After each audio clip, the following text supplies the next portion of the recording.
નમસ્કાર મિત્રો, સ્થાનિક સ્વરાજ્યની ચૂંટણી છે એ પૂર્ણ થઈ ચૂકી છે અને બધા જ પક્ષો છે એ મનોમંથન કરી રહ્યા છે કે ક્યાં પોતાનાથી ઢીલ રહી ગઈ કે હજી પણ ક્યાં વધારે ધ્યાન દેવા જેવું લાગી રહ્યું છે. અને આ જ મનોમંથનમાં કોંગ્રેસ કદાચ એ પણ મનોમંથન કરતું જ હશે કે એનો પોતાનો ગઢ કહેવાતો વાવ થરાદ છે એમાં હાલ ભારતીય જનતા પાર્ટી છે એનું રૂલિંગ આવી ચૂક્યું છે. ભારતીય જનતા પાર્ટી છે એ વાવ થરાદમાં એવું રિઝલ્ટ લાવી જે છેલ્લા ઇતિહાસમાં ઘણા સમયથી નહોતું, કારણ કે વાવ થરાદ છે આમ જોવા જઈએ તો કોંગ્રેસનો ગઢ કહેવાય છે, કારણ કે એક એવા સાંસદ ગેનીબેન ઠાકોર છે એ ત્યાંથી આવે છે અને એ વિસ્તારમાંથી આવે છે અને એટલે જ જોવા જઈએ તો એમનો કોંગ્રેસનો હોલ્ડ ત્યાં ખૂબ વધારે છે. હવે વાત કરી લઈએ વાવ થરાદ અને ભાભર, બે નગરપાલિકાની બેઠકો હતી અને ભાભર અને વાવ થરાદ છે બંનેમાં જોવા જઈએ તો કોંગ્રેસ છે એનું પરફોર્મન્સ થોડુંક લો રહ્યું છે. ભારતીય જનતા પાર્ટી છે એ બાજી મારી ગયું છે અને હવે જ્યારે પક્ષ મનોમંથન કરશે ત્યારે કદાચ ડ્રોઈંગ બોર્ડ પર ફરીથી એક નવી સ્ટ્રેટેજી બનાવશે, એક સ્ટ્રેટેજિકલ પ્લાન નવો બનશે જ્યાં કદાચ 2027માં એને આવા જોવા જઈએ તો અપસેટ ન જોવા પડે. એક વાત હજી કે આ જે હાર એમને ભોગવવી છે એનું કદાચ અસર 2027 સુધી રહે એવું લાગે, કારણ કે જ્યારે પણ આ કોંગ્રેસ અને ભારતીય જનતા પાર્ટી છે એને આ ચૂંટણીની જાહેરાત થઈ ત્યારે બંને પક્ષે એડી ચોટીનું જોર લગાવ્યું છે. બંનેએ પોતાની રીતે પ્રચાર પ્રસાર કર્યા છે. ગેનીબેન ઠાકોરે, શંકરભાઈ ચૌધરીએ બધાએ પૂરો પ્રયત્ન કર્યો છે કે પોતાનો પક્ષ મજબૂતાઈથી ત્યાં લડે અને એ રિઝલ્ટ છે એ મહેનત છે રિઝલ્ટમાં બતાય. વાવ થરાદ માંથી ચૂંટાયેલા ધારાસભ્ય શંકરભાઈ ચૌધરી અને તેમજ આપણા વિધાનસભાના સ્પીકર છે એ ત્યાંથી આવે છે અને એટલે જ આ જીત બાદ ભારતીય જનતા પાર્ટી છે એ ત્યાં સ્ટ્રોંગ ચોક્કસથી થઈ છે. 2 બેઠકો છે એની 7 વોર્ડની 28 બેઠકો થાય વાવ થરાદમાં અને વાવ થરાદમાં 28 બેઠકોમાંથી 19 બેઠકો છે એ ભારતીય જનતા પાર્ટી લઈ ગયું છે. 8 છે એ કોંગ્રેસ લઈ ગયું છે અને 1 અપક્ષ પણ લઈ ગયું છે. હવે આ રિઝલ્ટ છે એનાથી ફરક શું પડે? આ રિઝલ્ટથી ફરક જોવા જઈએ તો 2027માં આની અસર થાય એવું લાગી રહ્યું છે. ખેર એક દિયોદરની બેઠક છે જ્યાં કોંગ્રેસ ખૂબ મજબૂતાઈથી લડ્યું છે અને જીત્યું પણ છે. બીજેપી છે તેને ત્યાં ખોટ પણ પડી છે. મુદ્દાઓની વાત કરવામાં આવે કે વાવ થરાદમાં જ્યારથી ચૂંટણીનો એલાન થયો ત્યારથી મુદ્દાઓ કયા ખૂબ ચર્ચામાં રહ્યા હતા.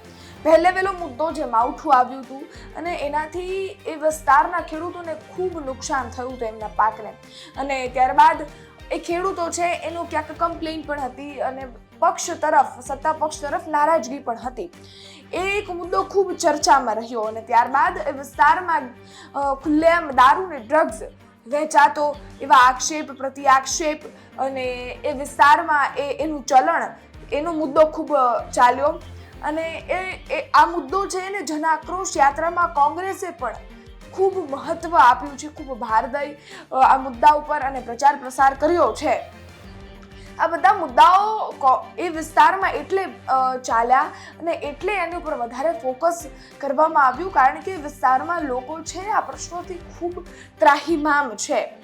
હવે જ્યારે પણ ચૂંટણીનું એલાન થયું એટલે બધા પક્ષો તો મહેનત કરતા જ હતા, સભાઓ પણ કરતા હતા, પરંતુ જેમ જેમ મતદાન નજીક આવતું ગયું એમ આ જે ચૂંટણીનો વોર છે એ આક્ષેપ પ્રતિ આક્ષેપ વ્યક્તિગત થવા લાગ્યા.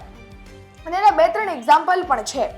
આના 2-3 એક્ઝામ્પલ હું તમને આપવા જાઉં તો નરેશ ઠાકોર જે વાવ થરાદના ભારતીય જનતા પાર્ટીના પ્રમુખ છે એમને આક્ષેપ કર્યા અને એવું પણ કહી દીધું કે પાકિસ્તાનમાં જો કોઈ ભટકે તો એને આતંકવાદી કહેવામાં આવે છે, પરંતુ જો આપણે અહીંયા કોઈ ભટકે તો એ કોંગ્રેસમાં જતા હોય છે.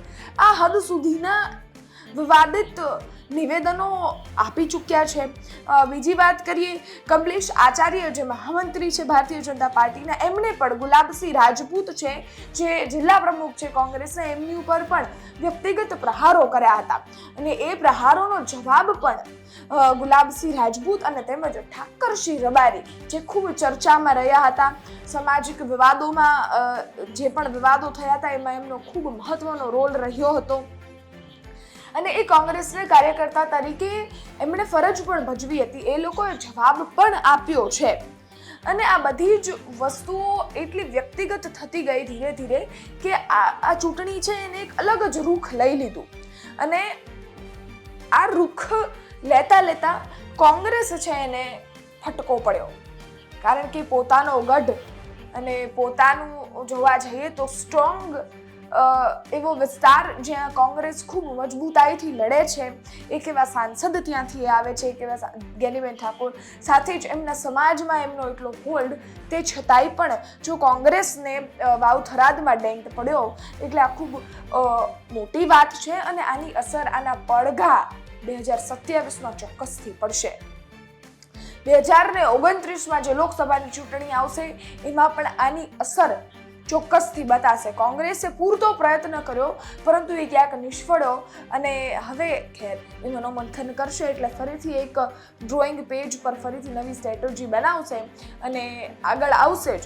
પરંતુ ભારતીય જનતા પાર્ટીએ એ બતાવી દીધું કે 2027નું ટ્રેલર અમે રિલીઝ કરી રહ્યા છે અને આ જ મજબૂતાઈથી અમે એ વિસ્તારોમાં પણ લડીશું.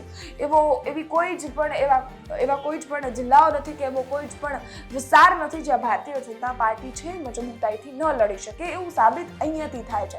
હવે તમારું શું માનવું છે આ બેઠકોને લઈ?